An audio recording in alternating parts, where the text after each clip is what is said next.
trying to convince you to read River of Shadows by Karina Halle. This is definitely a 5-star read for me. I just finished it today and I just started reading it yesterday. I've been listening to the audiobook and it is awesome. I really, really love the narrator for the audiobook. It is a story. It's a fantasy romance. It's a story of a girl whose father dies and she has to travel to Finland for his funeral. And there's a lot of, Scandinavian mythology in this. So she has to travel to the underworld to try and save her dad from the realm of the dead, right?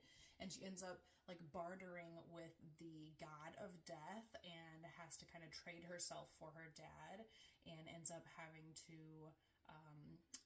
she's gonna be the bride of the god of death, right? So anyway, it was an awesome read. I super, super enjoyed it. I didn't really even know it is a spicy read. I didn't even know that it was going to be that spicy going into it, though. The first half of the book made me cry. The way that her sadness and grief over her dad's death is written up in the story is just heart-wrenching. There were definitely parts where I was definitely teary-eyed, a little bit of crying. Her love for her dad is just super evident and really encapsulated super well in the beginning of the book. And then as you travel, she travels into the underworld or realm of the dead or whatever. The whole part where she's traveling is not boring or dragged out at all. It just seemed to flow really nicely. There were no boring parts. And then once she actually gets down to the realm of the dead and she meets the god of death, and things start to get spicy. The spice is really good, in my opinion.